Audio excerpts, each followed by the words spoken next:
বন্ধুরা, আপনি যদি কখনো কোনো কুকুরকে খাবার দিয়ে থাকেন তাহলে এই ভিডিওটি সম্পূর্ণ মনোযোগের সাথে দেখুন। সমস্ত ধর্মে, সমস্ত শাস্ত্রে কুকুরকে খাবার দেওয়ার কথা বলা হয়। বিশেষ করে এই বিষয়টি হয়তো আপনারা অনেকবার শুনেছেন যে শনিবার, অমাবস্যা, বিশেষ বিশেষ দিনে কুকুরকে খাবার দেওয়ার কথা বলা হয়। কেন, আপনারা কি তা জানেন? এর পেছনে কি কারণ রয়েছে? কুকুরকে খাবার খাওয়ালে আসলে কি হয়?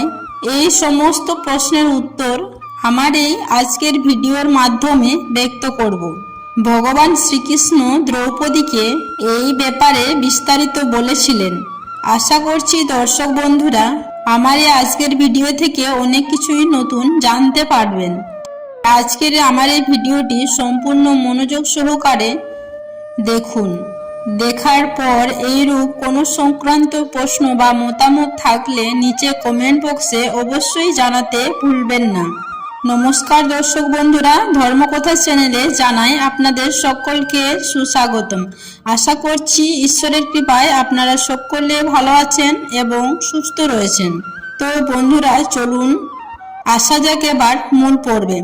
একবার ভগবান শ্রীকৃষ্ণ সোনার সিংহাসনে বসে বিশ্রাম নিচ্ছিলেন। ঠিক সেই সময়, সেই মুহূর্তে দ্রৌপদী তার বিশ্রাম কক্ষে এসে বললেন, হে প্রভু, আপনি তো পৃথিবীর সমস্ত কিছুই জানেন। আপনি মানুষের সর্বদুঃখ দূরকারী, এই জগতের কল্যাণকারী।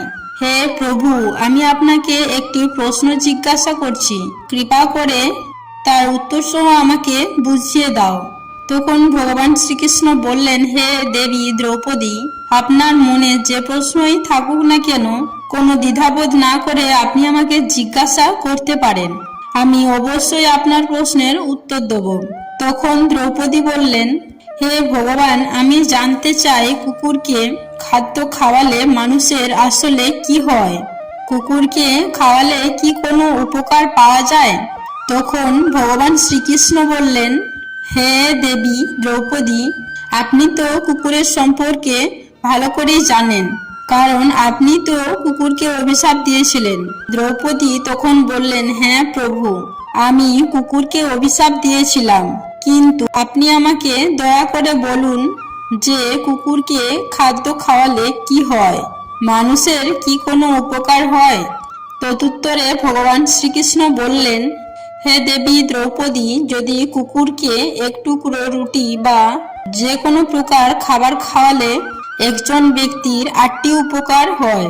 যেসব ব্যক্তি এসব উপকারের কথা জানেন তার জীবন ধন্য হয়ে যায়, তার জীবনে দুঃখ কষ্ট আসে না।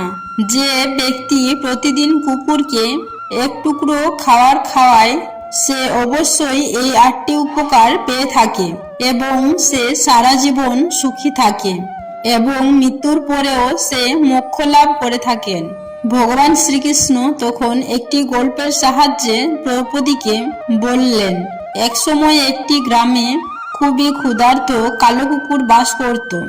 একদিন সে গ্রামের প্রতিটি বাড়িতে গেল, কিন্তু কেউ তাকে এক টুকরো রুটি দিল না। সে খিদের জ্বালায় এদিকে ওদিকে ঘুরে বেড়াতে লাগলো। এইরূপ ঘোরাঘুরি করতে করতে সে নদীর তীরে এক ব্রাহ্মণকে দেখতে পেল। তারা সেখানে আশ্রয় নিয়ে থাকে। সে তখন দ্রুত সেই ব্রাহ্মণের আশ্রয়ে পৌঁছালো। ব্রাহ্মণের কাছে গিয়ে কুকুরটি প্রার্থনা করলো, হে ব্রাহ্মণ, আমি মনে করি আপনি মহাজ্ঞানী এবং ধার্মিক। আমি ক্ষুধায় এবং তৃষ্ণায় খুব কষ্ট পাচ্ছি। দয়া করে আপনি আমাকে এক টুকরো খাবার দিন, যাতে আমি আমার ক্ষুধা নিবারণ করতে পারি। তখন ব্রাহ্মণ বললেন, গ্রামের কেউ কি তোমাকে এক টুকরো খাবার দেয়নি, যা খেয়ে তুমি তোমার ক্ষুধা নিবারণ করতে পারতে? তদুত্তরে কুকুরটি বলল, হে ব্রাহ্মণ দেব, আমি আপনাকে কি বলবো, আপনি আমার কথা বিশ্বাসই করবেন না। তখন ব্রাহ্মণ বললেন, দয়া করে তুমি তোমার মতামত আমাকে বিনা দ্বিধায় বলতে পারো। তুমি যা বলবে আমি অবশ্যই বিশ্বাস করব। কুকুরটি বলল, হে বিশ্ববাসী, তোমরা সবাই আমাদের দয়া করো। আমাদের ঘর নেই, আমরা রোজগার করেও খেতে পারি না। জামা কাপড় পরতেও জানি না। তাই শীত গ্রীষ্ম বৃষ্টিতে আমরা এইভাবেই ঘুরে বেড়াই। আমরা পড়তে লিখতেও জানি না। এটাই আমাদের দুর্ভাগ্য যে আমরা আপনাদের মতো কথা বলতেও পারি না, কিন্তু আপনাদের মতো আমরাও ক্ষুধার্ত বোধ করি এবং আঘাত পেলে আমরাও আপনাদের মতো কাঁদতে জানি। এই দুই বিষয়ে আমরা আপনাদের সমান। তাই আপনারা আমাদের দয়া করুন, আমাদের কোনো কষ্ট দেবেন না। ঈশ্বর আমাদের কষ্ট দিয়ে পাঠিয়েছেন, তার উপর আপনারাও আমাদের কষ্ট দেন। আমরা জন্মের পর দেখি আমাদের মা আমাদেরকে বুকের মধ্যে জড়িয়ে রেখে ছায়ের মধ্যে শুয়েছিল। আমরা 4 ভাই ছিলাম, বাকি 3 ভাই ছিল সাদা। আমি একমাত্র কালো রঙের ছিলাম। সবচেয়ে ছোট হওয়ায় আমি খুব দুর্বল ছিলাম। যখনই প্রয়োজন হতো আমাদের মা আমাদের কাছে আসতো, কারণ তাকে নিজের খাবারের ব্যবস্থা নিজেকেই করতে হতো। সে যদি খাবার না খায় তাহলে সে আমাদের দুগ্ধপান করাবে কি করে? আমাদের দুঃখী মা সর্বদা আমাদের খাবারের জন্য দৌড়াতো। আমার মা গ্রাম রক্ষায় সারা রাত জেগে থাকতো। অচেনা কেউ যেন গ্রামের দিকে না আসতে পারে, তাই সে এটা করতে বাধ্য হতো। আমাদের মায়ের ভয়ে অন্য গ্রামের কুকুরও আসতো না। কৃষকদের ক্ষেতে ঘোড়া পর্যন্ত ফসল খেতে এলে আমাদের মা তাকেও তাড়াতো। গ্রামবাসীদের জন্য এত কিছু করার পরেও কোনো মানুষ আমাদের মাকে খাবার দিত না, তাই বাধ্য হয়ে খাবার ছিনিয়ে নিতে চেষ্টা করেছিল। আমার মা খুব ক্ষুধার্ত ছিল। খিদায় তার পেটে আগুন জ্বলছিল। সেদিন গ্রামে এক সেটের বাড়িতে ভোজ চলছিল এবং লুচি তৈরি হচ্ছিল। সেটের বাড়িতে অনেক অতিথি এসেছিল। আমার মা খাবারের সন্ধানে সেখানে যায়, কিন্তু লোকে তাকে দূর দূর করে তাড়িয়ে দেয়, মারামারি করে। কেউ তাকে একটুও দয়া করে খেতে দেয় না যে এই অসহায় কুকুরটিকে একটুকু খাদ্য খাবার দিয়ে সাহায্য করতে কেউ এগিয়ে আসেনি। আমার মা দাঁড়িয়ে দাঁড়িয়ে শুধু লোকেদের খাবার খাওয়া দেখতে থাকে। এমন সময় পরিবেশনকারী লোকটি কিছু কাজের জন্য ভিতরে গেল। আমার মা চুপি চুপি সেখান থেকে একটি লুচি নিয়ে পালিয়ে যাওয়ার জন্য চেষ্টা করে। তখন একজন চিৎকার করে আমার মাকে মারে, আর সেখানকার লোক লাঠি নিয়ে মাকে ঘিরে ফেলে। মা ভয় পেয়ে যায়। তারা সবাই লাঠি হাতে নিয়ে দাঁড়িয়ে রয়েছে। মা সেখান থেকে বের হওয়ার চেষ্টা করছিল, কিন্তু তার আগে সব লোকজন মিলে তোকে লাঠি সোঁটা নিয়ে করে মারতে শুরু করে। আমাদের মা সেখান থেকে কোনো মতে পালিয়ে যেতে সক্ষম হয়। আমার মা চলে আসার পর যারা সেখানে ভোজন করছিল তারা সবাই খাবার ছেড়ে দিয়ে বলল, কুকুরের স্পর্শের কারণে খাবার নষ্ট হয়ে গেছে, আমরা এই খাদ্য গ্রহণ করব না কেউ। সেটের বাড়ির সবাই একে অপরের সাথে আলোচনা করলো, খাবার নষ্ট হয়ে গিয়েছে, এখন কি করা যায়? বেচারা সেট ফুঁপিয়ে ফুঁপিয়ে কাঁদতে শুরু করলো। আর কেউ কেউ বলতে লাগলো, ভাই, সব খাবার কিভাবে নষ্ট হয়ে গেল? কুকুর তো একটি পাত্রে মাত্র মুখ দিয়েছিল।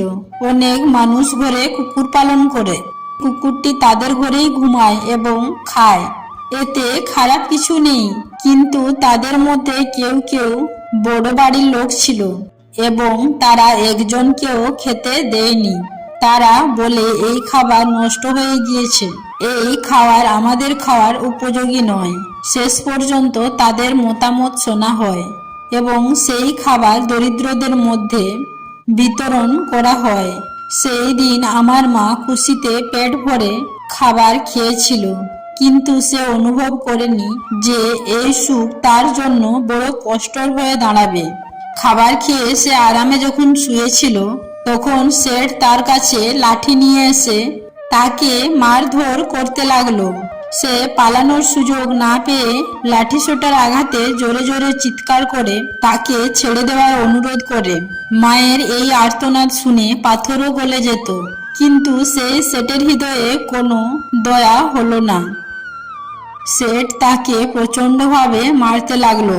মায়ের যন্ত্রণায় এই আর্তনাদ গ্রামের চারিদিকে শোনা গেল, কিন্তু কেউ এগিয়ে আসলো না তাকে বাঁচাতে। অবশেষে সেই সেটের লাঠির আঘাতে আমার মা প্রাণত্যাগ করলো। ক্ষুধার চোটে মানুষের বুদ্ধিভ্রম হয়ে যায়, আর আমরা তো পশু। মায়ের মৃত্যুর পর আমরা 4 ভাই অসহায় হয়ে পড়ি। খিদায় তৃষ্ণায় শীতের কষ্ট না সহ্য করতে পেরে আমার 2 ভাইও মারা যায়। আমরা 2 ভাই কোনো মতে বেঁচে থাকি। আমরা বুঝতে পারলাম মানুষ কতটা স্বার্থপর, নির্দয়। আমরা যতই তাদের সেবা করি না কেন, তারা আমাদের কষ্ট কখনোই বুঝতে পারে না। বন্ধুরা, কুকুরটি আরো বলে, হে ব্রাহ্মণ, আমাদের দুর্বলতা এই যে আমরা সেই স্বার্থপর লোকেদের নিয়ন্ত্রণে থাকতে চাই, যারা আমাদের কষ্ট দেয় এবং আমাদের খাবার দেয় না। তারা জানে না যে আমরা তাদের জন্য কতটা উপকারী। এরপর ভগবান শ্রীকৃষ্ণ বললেন, হে দেবী দ্রৌপদী, যদি কেউ কুকুরকে খাওয়ানোর উপকারিতা জানে, তাহলে সে তার জীবনে অনেক ক্ষতি এড়াতে পারবে। শাস্ত্র মতে প্রথম রুটি গরুকে দেওয়া হয় এবং শেষ রুটি কুকুরকে দেওয়া হয়। এটি একটি সংবেদনশীলতা এবং সহযোগিতার প্রতীক। এটা সত্য যে মানুষ প্রায় ঈশ্বরের বিধান ভুলতে চলেছে, তাই অস্বাস্থ্যকর কর্ম তাদের জীবনে নেতিবাচক প্রভাব ফেলে। প্রকৃতপক্ষে আমরা যখন আমাদের জীবনে ন্যায়পরায়ণতা ও পবিত্রতাকে জায়গা দিই না, তখন আমাদের নেতিবাচক প্রভাবের সম্মুখীন হতে হয়। এই প্রথা ভারসাম্যপূর্ণ এবং সঠিক জীবনযাপনের জন্য। এটি গ্রহণ করা আমাদের স্বাস্থ্য, সমৃদ্ধি এবং শান্তির দিকে নিয়ে যায়। কুকুরকে খাওয়ালে মানুষের জীবনে শুভ ফল পাওয়া যায়। এতে আমাদের জীবন সুখী ও সমৃদ্ধ হয়। ভগবান শ্রীকৃষ্ণ এরপর বললেন, হে দেবী, কুকুরকে খাওয়ালে প্রথম উপকারিতা হলো, এতে শনি গ্রহের প্রভাব এড়ানো যায়। শনির মহাদশার সময় মানুষকে প্রায় বিভিন্ন সমস্যার সম্মুখীন হতে হয়, যা অর্থনৈতিক সংকট ও অন্যান্য সমস্যার সৃষ্টি করতে পারে। কুকুরকে খাবার খাওয়ানো শনির প্রভাব কমায় এবং এর নেতিবাচক প্রভাব থেকে ব্যক্তিকে স্বস্তি দেয়। দ্বিতীয় সুবিধা হলো, কুকুরকে রুটি খাওয়ালে আপনার ঘরে নেতিবাচক শক্তির প্রভাব কমে এবং আপনার ভাগ্য আপনার পক্ষে হয়ে যায়। এটি আপনার জীবনে ইতিবাচকতা, সুখ এবং শান্তি বাড়ায়। তৃতীয় উপকারটি হলো, কুকুরকে রুটি খাওয়ালে আপনি জীবনে দেবী লক্ষ্মীর আশীর্বাদ প্রাপ্তি হবেন এবং আপনার জীবনে সমৃদ্ধি, সম্পদ বৃদ্ধি পাবে। আপনার জীবনে আর্থিক দিক শক্তিশালী করে। চতুর্থত হলো, কুকুরকে খাওয়ালে আপনার ঋণ বাড়ে না। যারা ইতিমধ্যেই ঋণগ্রস্ত, তারাও এর থেকে মুক্তি পান। এটি আপনার আর্থিক অবস্থাকে উন্নত করে। পঞ্চম সুবিধা হলো, সকাল সন্ধ্যা কুকুরকে খাওয়ালে আপনার ব্যবসার উন্নতি হয়। আপনার ব্যবসায় ক্ষতির থেকে লাভ বৃদ্ধি করে এবং আপনার পরিবারকে সমৃদ্ধির দিকে নিয়ে যায়। 6 নম্বর সুবিধাটি হলো, কুকুরকে রুটি দিলে আপনার আয়ু বাড়ে এবং আটকে থাকা টাকা ফেরত পাওয়া যায়। এটি আপনার স্বাস্থ্য এবং আর্থিক ব্যবস্থার উন্নতি করে এবং আপনাকে বৃদ্ধ অবস্থায় সুখ অনুভব করার সুযোগ দেয়। সপ্তম উপকারটি হলো, কুকুরকে খাবার দিলে সব সময় আপনার স্বাস্থ্য ভালো থাকবে এবং এর ফলে আপনি মানসিকভাবে শান্তি লাভ করবেন। মন প্রাণবন্ত থাকে এবং মনে ভালো চিন্তা আসে। এর ফলে আপনার জীবনকে সুখ, শান্তি, সমৃদ্ধি প্রদান করে। অষ্টম উপকারিতা হলো, কুকুরকে রুটি খাওয়ালে ঈশ্বর সন্তুষ্ট হন, কারণ ঈশ্বর সমস্ত জীবের জন্য চিন্তিত। সমস্ত জীবের মধ্যে ঈশ্বর বিরাজিত। ঈশ্বর সর্বদা সেই ব্যক্তির প্রতি সন্তুষ্ট হন যিনি সমস্ত জীবের প্রতি দয়া করেন এবং সেই পরিবারের উপর সর্বদা ঈশ্বর কৃপা করেন। কিছু লোক বিশ্বাস করেন যে কুকুরের কান্না কারো মৃত্যু বা কষ্টের মতো অশুভ ঘটনা ঘটায়। এটি একটি পৌরাণিক বিশ্বাস এবং এটা অনেক সম্প্রদায়ের লোকের মধ্যে প্রচলিত রয়েছে। এই বিশ্বাস মানুষের মানসিক বিশ্বাসের ওপর ভিত্তি করে রচিত, তাই কুকুরকে কখনোই কাঁদানো উচিত নয়। বন্ধুরা, এভাবেই ভগবান শ্রীকৃষ্ণ একটি গল্পের মাধ্যমে দেবী দ্রৌপদীকে কুকুরকে খাওয়ানোর উপকারিতা বললেন। তাই শুধু কুকুর নয়, কোনো অসহায় পশুকে, অসহায় মানুষকে আপনার সাধ্য ও সামর্থ্য মতো সাহায্য করুন। কারণ কথায় বলে, জীবে প্রেম করে সেই জন সেবিছে ঈশ্বর। আশা করছি দর্শক বন্ধুরা, আজকের ভিডিওটি আপনাদের ভালো লেগেছে। ভিডিওটি ভালো লেগে থাকলে লাইক ও কমেন্ট করে ভিডিওটি শেয়ার করবেন নিজের আপনজনদের কাছে, এবং আমার এই চ্যানেলে নতুন হয়ে থাকলে চ্যানেলটিকে সাবস্ক্রাইব করে আমার সাথে থাকবেন। সবাই ভালো থাকবেন, সুস্থ থাকবেন, এই কামনা করে আজকের ভিডিওটি আমি এখানেই শেষ করলাম। নমস্কার ও ধন্যবাদ।